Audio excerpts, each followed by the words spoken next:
sueldos más altos de toda la escala, inclusive superior al del sector petrolero privado, que también es un salario alto, ¿no? O sea, sí. No, con respecto al canje, nos felicitaron por el éxito del canje, no se habló del Club de París, y es una cosa que oportunamente analizaremos, como hemos hecho todas las cosas que venimos haciendo, como dijera Merlo, el de paso a paso, así, estoy muy kirchnerista últimamente, ¿vio? Hace futbolera y kirchnerista, así que, sí.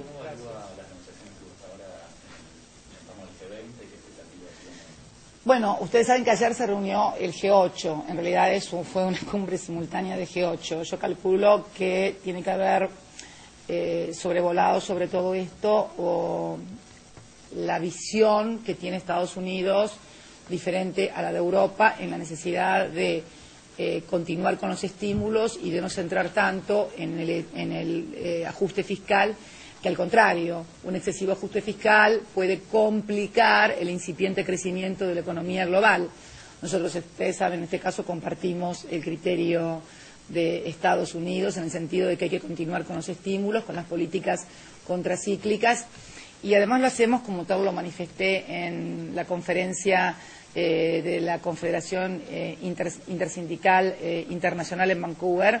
Creemos que, al contrario, las medidas de ajuste pueden llegar a agravar la crisis, tomando la experiencia de la Argentina con la de la eurozona.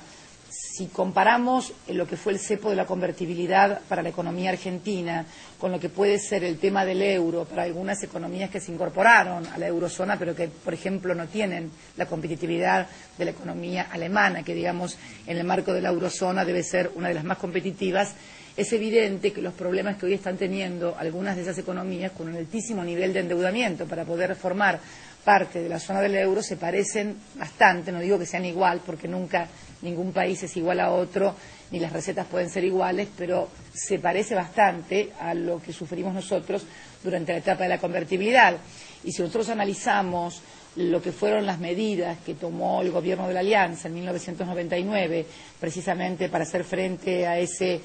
alto déficit que había, al estrangulamiento del sector externo y demás, son muy parecidas a las medidas que está aplicando ahora Europa. Flexibilización laboral, reducción de salarios de los trabajadores, del sector público y del sector privado también, reducción del sistema de jubilaciones y pensiones.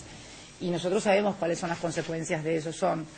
primero, genera unas expectativas horribles en la sociedad. Y esta es la primera cuestión, independientemente del impacto económico, la primera cuestión es la expectativa que tiene una sociedad que es sometida a este tipo de ajustes y que se puede ver, nosotros lo vivimos en la Argentina, lo vemos ahora en Grecia, en las manifestaciones, en Italia, en Francia, y es exactamente igual. Luego viene la cuestión estrictamente económica. Resulta incomprensible que si se llegó a un determinado nivel de endeudamiento y estrangulamiento del sector externo con un determinado PBI, un PBI menor pueda ser la solución. O sea, yo no soy economista, pero creo que 2 más 2 es 4, sea abogada italiana, europea o canadiense. Entonces, me parece a mí que la medida, y en ese sentido Estados Unidos tiene la misma visión. Bueno, de hecho, Estados Unidos tiene el déficit comercial y fiscal más importante del mundo. Claro, tiene una pequeña ventaja, es moneda de reserva. También es cierto que no sucede esto en Europa, aunque podría considerarse en intrazona. Ustedes no olviden que la zona del euro en realidad tenía un comercio intrazona del 80%, con lo cual también, de tener una visión diferente, el euro podría actuar teniendo el comercio de ellos un 80% dentro de la intrazona y de la eurozona, intracomercio, o sea, que comercian entre ellos, también podría actuar como moneda de reserva. Lo que pasa es que yo pienso que tal vez el ADN de las crisis que han sufrido ambos países sea diferente. Alemania o Europa tiene sobre sí el problema fundamental del fenómeno del nazismo, de lo que fue la inflación, sin entender que no fue un fenómeno económico, sino político. Las condiciones que sufrió Alemania luego del Tratado de Versalles, más todas las demás cosas, generaron una situación económica que finalmente tuvo como corolario lo que se denominó el huevo de la serpiente, ¿no? Pero el huevo de la serpiente en realidad fueron las condiciones espantosas que se impuso a Alemania, vencida en la Primera Guerra Mundial, que realmente fueron las que luego ocasionaron el surgimiento del nazismo, porque siempre la miseria, siempre la pobreza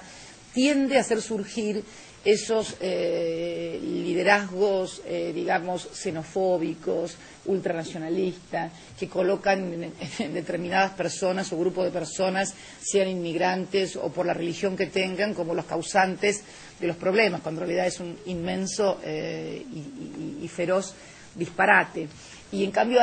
Estados Unidos tiene en la memoria, en su ADN, el tema de la crisis, la Gran Depresión, que fue el desempleo, cuando dejaron caer los bancos y se generó a la depresión, surgió la recesión, y que fue el gran desempleo. Y si nosotros tenemos también una memoria, es la del desempleo, que fue en los años 30 también, la crisis del 30, en Estados Unidos tuvo un impacto muy similar a la de la Argentina en cuanto a desempleo, por razones diferentes. Nosotros por un sector, una economía de carácter absolutamente primario, que obviamente al estrangularse los precios, al cambiarse los términos de intercambio comercial, produjo una crisis sin precedente en el año 30 que, bueno, fue la que ocasionó después el pacto Roca-Russellman, ¿no? Precisamente. Pero creo que la discusión va a ser un poco esa, el hecho de que China haya aceptado la revaluación del yen, que era algo que se le pedía, que lo va a hacer en forma gradual, también me parece que es una de las cuestiones que ayuda a distender un poco el desarrollo de lo que va a ser la reunión de mañana, pero creo que donde debemos insistir es en el tema de que no se puede parar este incipiente crecimiento que está teniendo la economía mundial con medidas de ajuste. Creo que esto mañana va a estar sobre la mesa. Tenemos que seguir con el tema de las calificadoras de riesgo, que es un tema sobre el cual no se han adoptado medidas, pese a que todos dieron importantes discursos y fuertes condenas en la última reunión de Pittsburgh, pero lo cierto es que en lo que ha pasado en Grecia y lo que ha pasado en otros países han tenido una responsabilidad muy grande, no solamente bancos de inversión, sino fundamentalmente las calificadoras de riesgo. Si uno piensa que a Grecia, con un nivel de endeudamiento, de déficit fiscal, de déficit comercial, tenía mejor calificación que la Argentina, que viene pagando su deuda regularmente desde 2005, que tiene superávit fiscal primario, que tiene superávit comercial, y cuando además se ha admitido públicamente en algunas calificadoras que han admitido haber recibido comisiones para poder mejorar las notas, me parece que es imprescindible. Es más, creo que Angela Merkel había prohibido en algún momento la calificación de las deudas, creo que fue unos días atrás, que ocasionó también gran revolución en el mundo financiero. El tema de los paraísos fiscales, que también es imprescindible que se cumplan las 5 condiciones básicas de acceso a la información para seguir con esto. Y creo que también nosotros vamos a plantear el tema que ya lo venimos haciendo desde mucho tiempo y que creo que están todos también trabajando sobre eso, que es la reformulación de los organismos multilaterales de crédito, que no pasa únicamente por tener una mayor participación en la mesa de los directorios para poder decidir, sino en un cambio realmente que tenemos que hacer, porque resulta casi ridículo que estemos con los mismos instrumentos del año 1945. El Fondo Monetario, que fue creado por el acuerdo de Bretton Woods y Naciones Unidas, también creada por la Carta de San Francisco en el 45, son instrumentos que obviamente necesitan ayornamiento. Nadie habla de tirar a nadie por la ventana, bajo ningún punto de vista, pero necesitan ayornamiento en serio, que no es por a ver si tenemos 4 sillones más en el Consejo de Seguridad o si tenemos mayor participación en el directorio, sino en cambiar las políticas, porque si hasta ahora dieron estos resultados, nadie cree que las mismas políticas puedan dar distintos resultados. Entonces creo que se hace necesario cambiar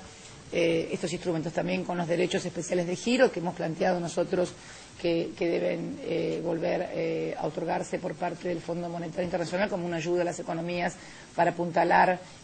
procesos de inversión y de generación de empleo. Nosotros vamos a contarle algunas de las experiencias que hemos tenido en esto que va del año 2009. Yo me acuerdo que en Londres, cuando todavía era primer ministro Gordon Brown, fíjense cómo la crisis se va comiendo